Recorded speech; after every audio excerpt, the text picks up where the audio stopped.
Pahang சுல்தான் அல் சுல்தான் அப்துல்லா ரியாயாத்துடின் அல் முஸ்தபா பிலாஷாவின் பெயரை பயன்படுத்தி போலி முகநூல் கணக்கு இருப்பதை பஹாங் அரண்மனை கண்டறிந்துள்ளது. மேலும் பிற பயனர்களின் கருத்துக்களுக்கு அந்த போலி முகநூலில் தீவிரமாக பதிலளிக்கப்பட்டுள்ளதும் குழப்பத்தை ஏற்படுத்தியுள்ளது. பஹாங் சுல்தானுக்கு சமூக ஊடக கணக்குகள் எதுவும் இல்லை என்றும் எந்த ஒரு நடவடிக்கைகளும் அல்லது நேரடி உத்தரவுகளும் சமூக ஊடக தளங்கள் பஹாங் சுல்தான் மற்றும் இஸ்தானா பஹாங் செயலி மூலம் மட்டுமே ஒளிபரப்பப்படுகிறதும் என்றும் வலியுறுத்தப்பட்டுள்ளது.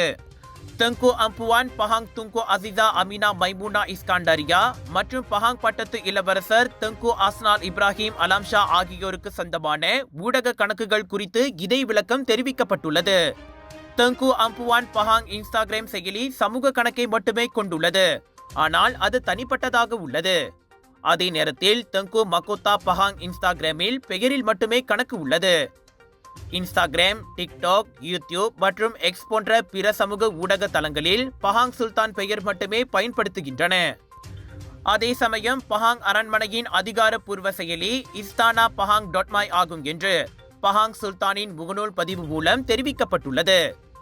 எனவே பொறுப்பற்ற தரப்பினரால் உருவாக்கப்பட்ட எந்த சமூக ஊடக கணக்குகளும் இல்லை என்று அரண்மனை மறுக்கிறது.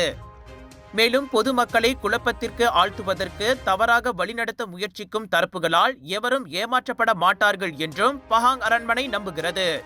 ஒரு லொகேஷன், 10 ஃபெஸ்டிவல்ஸ், 100க்கும் அதிகமான பிரபலங்கள், 200க்கும் அதிகமான பூத்கள், 1000த்திற்கும் அதிகமான போட்டியாளர்கள், 1,00,000 வாடிக்கையாளர்கள். மலேசியா புக் ஆஃப் ரெக்கார்ட்ஸில் the largest indoor Deepavali expo என பெயர் பதித்த கலர்ஸ் ஆஃப் இந்தியாவின் பிரம்மாண்டத்தின் உச்சம் south Asia Bollywood festival and Indian trade expo 26 மார்ச்லிருந்து 1 ஏப்ரல் வரை சுத்ரமால் ஜோபாடு ஜோரில். எதிர்பாராததை எதிர்பாருங்கள், திரண்டு வாருங்கள். Let's create lasting memories.